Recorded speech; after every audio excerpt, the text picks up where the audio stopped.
Boosting आपको मुझे देनी पड़ेगी। एक बूस्टिंग तो आपको 7 तारीख को देनी पड़ेगी। तैयार हो? अरे नहीं, ये सब मत कहो, ये सबसे घातक बात है।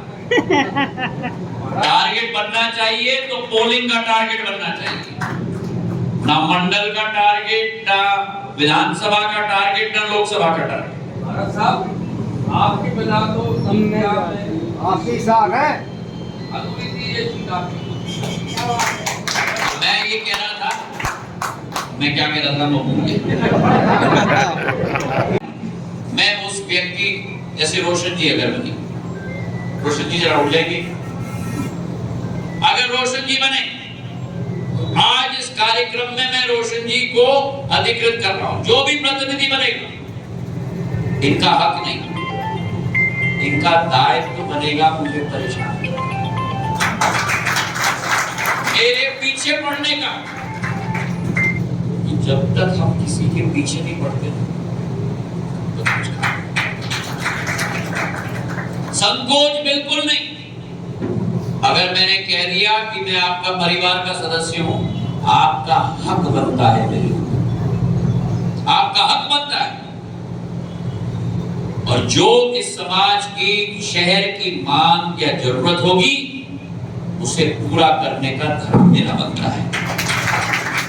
आप जो भी प्रतिनिधि आप लोग तय करो, आप लोग तय कर लोगे प्रतिनिधि, एक करो या 2 करो, आपके ऊपर निर्भर है। और जो भी प्रतिनिधि बने वे भी समझ लें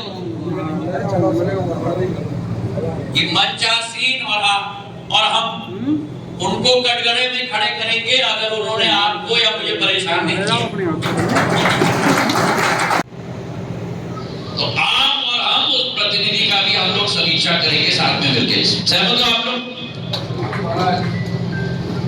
एक बात मैं ये कहना चाहता हूं, दूसरी बात मैं कहना चाहता हूं, क्योंकि मेरा और आपका रिश्ता साफ साफ। पिछले 1 महीने से मैं बहुत खुशबू सुन रहा हूं अशोकनगर। अब रोशन जी के फेवरेट डॉक्टर साहब हैं, डॉक्टर साहब के फेवरेट कुमार जी हैं, जय कुमार जी का फेवरेट रमेश जी हैं, रमेश जी के फेवरेट सुभाष जी हैं, सुभाष जी के फेवरेट प्रवीण जी हैं, प्रवीण जी के फेवरेट देवेंद्र जी हैं। मैं स्पष्ट बता दूं, मेरा केवल एक ही फेवरेट है और वो मेरा अशोकनगर की जनता है।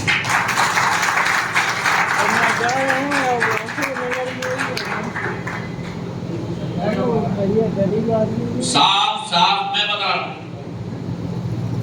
जो मेरी अशोकनगर की जनता का सेवा करेगा, उसको उनको खुश रखेगा, वही मेरा। जो मेरी अशोकनगर की जनता के साथ अन्याय करेगा, आपका तलवार और ढाल ज्योतिरादित्य सिंधिया खड़ा रहेगा। मेरा पहला दायित्व होगा आप सबसे के साथ मिलकर, क्योंकि अकेले में नहीं कर सकता। मेरी जनता का सेवा करेगा। अगर किसी ने मेरी जनता के साथ अन्याय किया, भ्रष्टाचार किया, जमीन का खेलखाल किया,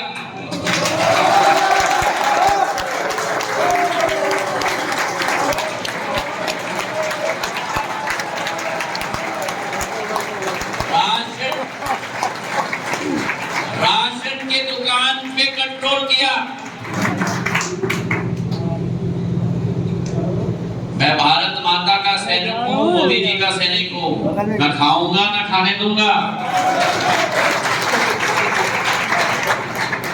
और ना कोई भ्रष्टाचार मेरे क्षेत्र में होने दूंगा।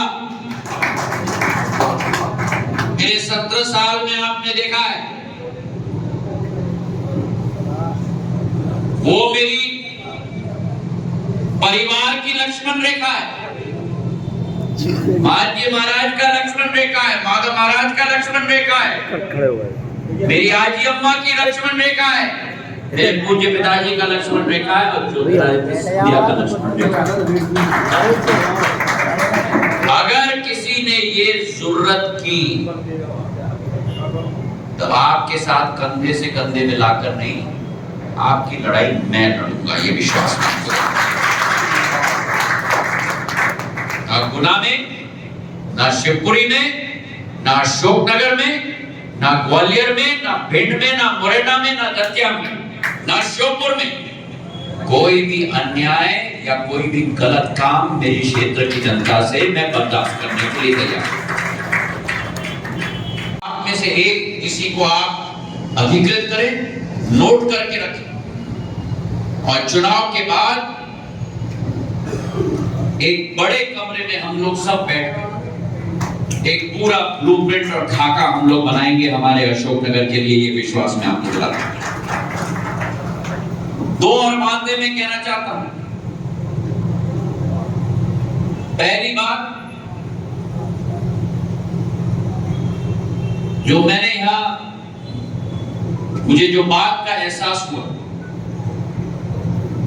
कि सीधा सीधा संवाद होना चाहिए। जितनी आपके दिल में आशा है सीधा संवाद करने के लिए, आप कृपा करके आप मान लेना मेरे दिल में 100 गुना ज्यादा आशा है संवाद करने। आखिरी में बड़ी राजमाता साहब, बड़े महाराज, हम इस जनसेवा के पथ पे क्यों आए? दो लक्ष्य हैं। एक लक्ष्य है विकास का और प्रगति का, और दूसरा लक्ष्य है आप सबके साथ दिल का रिश्ता बनाने का। मेरे भाइयों, मैं आपसे निवेदन करूंगा, रमेश जी, जय कुमार जी, डॉक्टर साहब, सुभाष जी, आप तय करिए इस कार्यक्रम में 1 या 2 प्रतिनिधि, उनके साथ मेरा हर माह आप सबके साथ एक तारतम्य में हम लोग बैठक करेंगे, ये विश्वास करेंगे। कोई कमी नहीं होनी चाहिए, कोई संवाद की कमी नहीं होनी चाहिए। प्रतिनिधि आप तय करेंगे और उस प्रतिनिधि का दायित्व, उदाहरण के तौर पर अगर हम कहें कि प्रतिनिधि फलाना बनेगा या ढिमका बनेगा, जो भी व्यक्ति प्रतिनिधि बनेगा